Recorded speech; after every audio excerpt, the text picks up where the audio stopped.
Good morning everyone, welcome to my channel best education. आज best education में मैं आपके लिए क्लास 4th की ग्रामर करा रही हूँ हिंदी की। मेरा फर्स्ट सेकंड पार्ट मैंने डाल दिया है, आप उसको मेरे चैनल पे जाके देख सकते हैं। हिंदी ग्रामर क्लास 4th की, यानी फर्स्ट से लेके आपको 5th तक की ग्रामर आराम से काम आएगी। तो बच्चों चलिए शुरू करते हैं। आज हम सीखेंगे ग्रामर में वर्ण विचार। वर्ण विचार यानी फोनोलॉजी। फोनोलॉजी मतलब क्या होता है, यानी आप साधारण हिंदी ध्वनि विज्ञान यानी साउंड साइंस समझ लीजिए, ठीक है। आसान भाषा में कहें तो हम साउंड साइंस, यानी किसी भी भाषा के जो लेटर्स होते हैं, जो वर्ण होते हैं, उनमें एक साउंड होता है जिसको हमें जानना बहुत ज़रूरी होता है कि वो साउंड क्या है। उससे ही हम पूरी लैंग्वेज या भाषा को जान सकते हैं और उसकी व्याकरण समझ सकते हैं। तो ठीक है, शुरू करते हैं हम। क्या है? ध्वनि फोनोलॉजी, वर्ण विचार यानी ध्वनि विज्ञान, ठीक है। चलिए शुरू करते हैं। आज मैं आपको पढ़ाती जाऊंगी और समझाती जाऊंगी। आज रविवार है, आज छुट्टी का दिन है। मैं पिताजी के साथ मेला देखने जाऊंगा। वहाँ पर मैं झूला झूलूंगा और मिठाइयाँ खाऊंगा, ठीक है।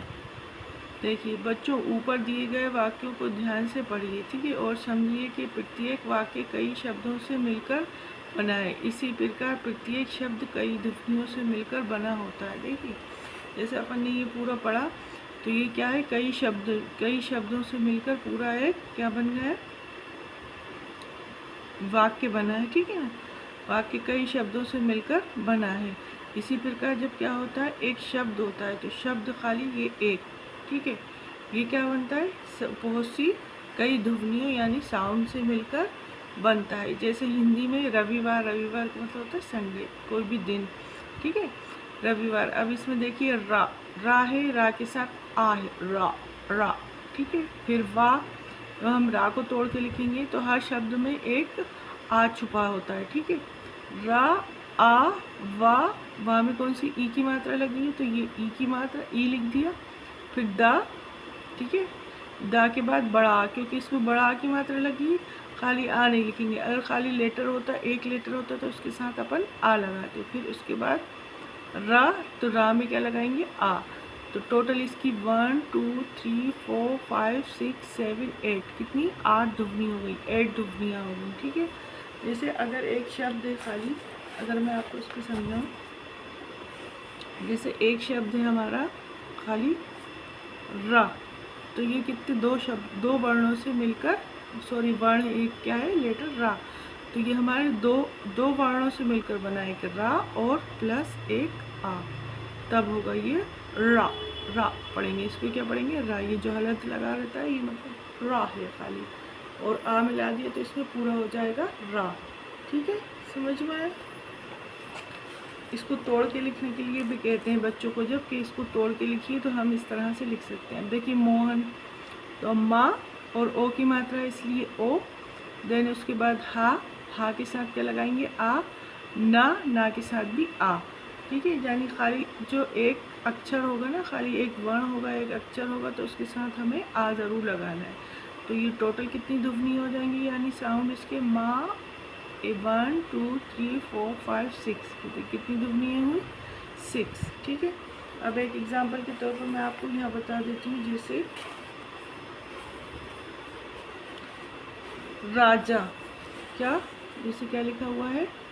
राजा, रा और जा। अब हम इसको कैसे तोड़ के लिखेंगे?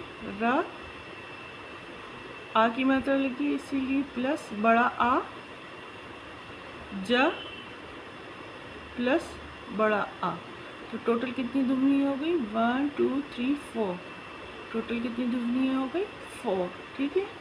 अब जैसे राज, खाली राज लिखा होगा तो राज, किसी का नाम, तो रा के साथ प्लस बड़ा आ। अब जा में कोई वो नहीं है तो जा के साथ प्लस आ, ओनली आ लिखेंगे, ठीक है। ये भी कितनी ध्वनि होगी? 1 2 3 4, ठीक है। आया समझ में? इस तरह से हम ऐसे ही किसी अक्षर को तोड़ के लिखते हैं, तो इस तरह से ही तोड़ कर लिखते हैं। अब नेक्स्ट देखिए, इन ध्वनियों के अब और टुकड़े नहीं किए जा सकते, ये ध्वनियाँ ही वर्ण है। अब देखिए इन ध्वनियों को जब हमने मिला के लिखा तो इन ध्वनियों से ही एक अक्षर बना, तो वो अक्षर ही क्या है, वर्ण है। ठीक है, ध्वनियों को लिखने के लिए कुछ निश्चित चिन्हों का प्रयोग किया जाता है जिन्हें वर्ण कहते हैं। ध्वनियों को लिखने के लिए ये निश्चित चिन्हों को लिखा जाता है जिसको वर्ण कहते हैं, वर्ण यानी लेटर। ठीक है, वर्ण भाषा की सबसे छोटी इकाई है। वर्ण क्या है, भाषा की सबसे छोटी इकाई, यानी अक्षर क्या है, सबसे छोटी इकाई है भाषा की। भाषा यानी लैंग्वेज। और वर्णों के व्यवस्थित व क्रमबद्ध समूह को वर्णमाला कहते हैं। अब वर्णों के व्यवस्थित यानी एक तरह से लिखे हुए व क्रमबद्ध समूह यानी लाइन से लिखे हुए ग्रुप को वर्णमाला कहते हैं, यानी अल्फ़ाबेट। ठीक है, जो वर्णों यानी लेटर्स को जो एक सीक्वेंस में क्रमबद्ध तरीके से लिखा होता है एक समूह में, ग्रुप में, उसको वर्णमाला कहते हैं। या इंग्लिश में चाहे तो हम इंग्लिश में क्या कहते हैं, उसे अल्फ़ाबेट। यानी वर्ण क्या हो, इंग्लिश में क्या कहेंगे, लेटर, और लेटर कहेंगे, और जो उसका समूह होगा लेटर्स का उसको पूरे को इंग्लिश में क्या कहेंगे, अल्फ़ाबेट कहते हैं, समूह यानी ग्रुप, और हिंदी में क्या कहेंगे, वर्णमाला। ठीक है, अब वर्ण के भेद। वर्णों को दो भेद होते हैं। वर्णों के कितने भेद होते हैं, वर्ण के दो भेद होते हैं, एक स्वर और एक व्यंजन, यानी एक वॉवेल्स और एक कॉन्सोनेंट। ठीक है, वर्ण यानी लेटर। लेटर के कितने प्रकार के होते हैं लेटर, एक तो वॉवेल्स और एक कॉन्सोनेंट यानी स्वर और व्यंजन। अब देखिए का स्वर, अब इसमें देखिए स्वर वर्णमाला के उन वर्णों का जिनका उच्चारण बिना किसी अन्य वर्ण की सहायता से किया जाता है स्वर कहते हैं।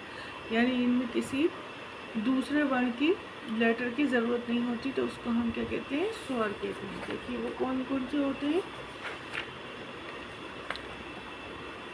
ये देखिए हिंदी वर्णमाला में इनकी संख्या 11 है, ये निम्नलिखित है। स्वर कौन कौन से हैं उसमें, 11 यानी वॉवेल्स। जैसे इंग्लिश में कितने वॉवेल्स हैं, 5 है, ए ई आई ओ यू। ऐसे हिंदी में कितने वॉवेल्स हैं, 11। कितने हैं, 11। कौन कौन से हैं ये, छोटा आ, बड़ा आ, ई, बड़ी ई, छोटा ऊ, बड़ा ऊ, ऋषि, एड़ी, आयनक, औखी, औरत। ये क्या है, इसके क्या है, इसके स्वर।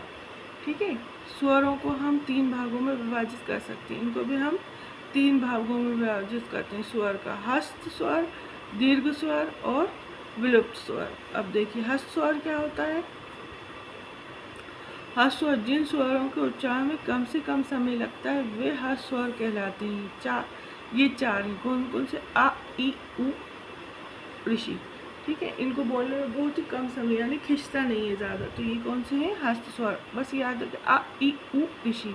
ठीक है, अब दीर्घ स्वर जिन स्वरों के उच्चारण में हस्त स्वरों से दुगना समय लगता है उन्हें दीर्घ स्वर कहते हैं। दीर्घ स्वर यानी खींचने वाला, हस्त स्वर यानी बिल्कुल खींचने वाला नहीं, ना ही मतलब ज़्यादा देर तक बोलने वाला नहीं। ठीक है, तो जिन स्वरों के उच्चारण में हस्त स्वरों से दुगना समय लगता है उन्हें दीर्घ स्वर कहते हैं। ये संख्या में 7 होते हैं। जैसे बड़ा आ, देखिए छोटा आ से ज़्यादा खींचता है ना, आ, ई, ऊ, ए, ऐ, ओ, ये क्या होते हैं, ज़्यादा खींचते हैं यानी ज़्यादा देर तक बोले जाते हैं। ठीक है, ध्वनि में।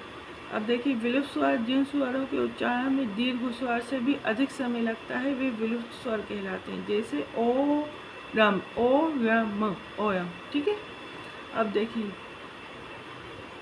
अयोगवाह। अयोगवाह क्या होता है ये भी जान लिया आज। ये जो अम तथा आहा को अयोगवाह कहते हैं। अम आहा होता है ना जो स्वरों में लास्ट में अम आहा, अम से अंगूर, आहा काली, इनको क्या कहते हैं, अयोगवाह कहा जाता है। अम इसे अनुस्वर कहते हैं। अनुस्वर कहते हैं यानी इसको वर्ण के ऊपर बिंदु के रूप में लगाया जाता है। इस प्रकार कुछ ऐसे लगाया जाता है। ठीक है, लगाया जाता है जैसे मंगल, शांति, ये देखिए सब में लगा हुआ है। ये संभव, बंगाली, ये लगाए डॉट लगाए ना, मंगल, इसे क्या कहते हैं हम, अनुस्वार।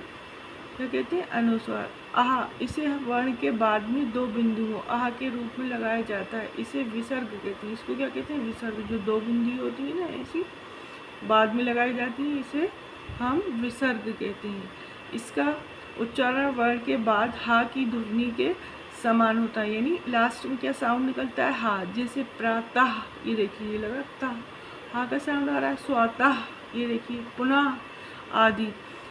इसे हम अनुनासिक कहते हैं। क्या कहते हैं इसको? अनुनासिक। ऐसी चंद्र बिंदी लगी होती है, ऐसी करके ऐसे चंद्र बिंदी लगी रहती है ज़्यादातर, उसको हम अनुनासिक कहते हैं। ये वर्ण के ऊपर चंद्र बिंदु के रूप में लगाया जाता है। जैसे गांव, ये लगी ऊपर गांव में, कांटा, ये लगी आंचल, हंसी आदि। इसको क्या कहते हैं हम? अनुनासिक। बच्चों से पूछा जाता है अनुनासिक और अनुस्वर लगा के शब्द लिखिए, ठीक है। तो मेरे ख्याल से ज़्यादा हो जाएगी। अब व्यंजन कल पढ़ेंगे हम। ये स्वर का पढ़ लिया है पूरा, और व्यंजन अब हम कल पढ़ेंगे। व्यंजन क्या होते हैं, फिर इसके बाद इसकी अभ्यास करेंगे। तो आज के लिए बस इतना ही। नेक्स्ट वीडियो में फिर मिलेंगे। अगर मेरी वीडियो अच्छी लग रही है आपको, तो प्लीज़ लाइक, शेयर और सब्सक्राइब करिए, और जो मैंने आज पढ़ा है उसको रिवाइज़ करिए, ताकि आपको अच्छे से लर्न हो जाए, सब अच्छे से समझ में आ जाए। इसको 1-2 बार देखिए, बार बार देखेंगे तो अच्छे से समझ में आ जाएगा। इसके बाद अब हम व्यंजन पढ़ेंगे। आज हमने स्वर के बारे में जाना, यानी वॉवेल्स के बारे में। अब कल हम हिंदी के व्यंजन यानी कॉन्सोनेंट के बारे में जानेंगे। तो आज के लिए इतना ही। बाय बाय, अल्लाह हाफिज़। फिर मिलेंगे। अल्लाह हाफिज़।